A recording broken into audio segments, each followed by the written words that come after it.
میرے نبی نے فرمایا جب سے آدم کی نسل چلی ہے یہ دو نام اللہ نے سنبھال کے رکھے تھے میرے بچوں کے، آج تک کسی کا نام حسن حسین نہیں رکھا گیا۔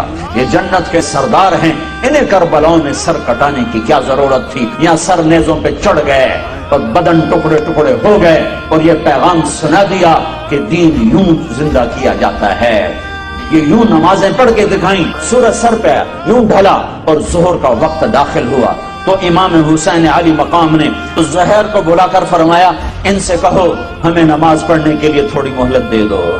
زہر نے گھوڑا آگے بڑھایا اور شمر سے کہا جنگ روکو ہمیں نماز پڑھنے دو۔ اس نے کہا ہم تمہیں نماز میں بھی قتل کریں۔ تو انہوں نے واپس آ کے عرض کی حضور وہ نماز کی اجازت نہیں دے رہے۔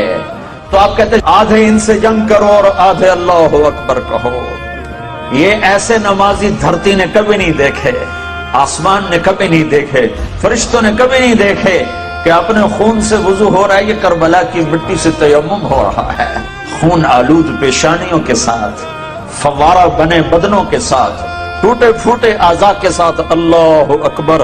جب انہوں نے ایک تکبیر پڑھی ہوگی تو آسمان پہ کیا ہلچل مچی ہوگی، جب انہوں نے سجدوں میں سر رکھا ہوگا تو دھرتی نے کیا کیا غصے لیے ہوں گے۔